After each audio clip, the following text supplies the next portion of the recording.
আপনি কি জানেন যে সকল বাচ্চারা মোবাইল, টিভি, ল্যাপটপ অর্থাৎ ইলেকট্রনিক্স ডিভাইস বেশি দেখে বা আসক্ত, তাদের ব্রেন ডেভেলপমেন্ট ক্ষতিগ্রস্ত হওয়ার পাশাপাশি শারীরিক যে ডেভেলপমেন্ট সেটাও মারাত্মকভাবে ক্ষতিগ্রস্ত হয়। সেটা কীরকম?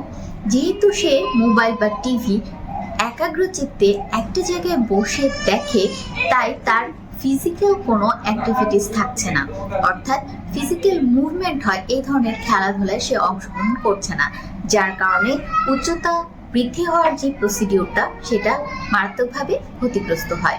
পাশাপাশি যে সকল বাচ্চারা এই ডিভাইসগুলোতে আসক্ত, তারা অন্যান্য বাচ্চার তুলনায় বেশি খাবার গ্রহণ করে, ফাস্ট ফুড বেশি পছন্দ করে, যার ফলে তার বয়স অনুযায়ী ওজনটাও অনেক বেশি বেড়ে যায়।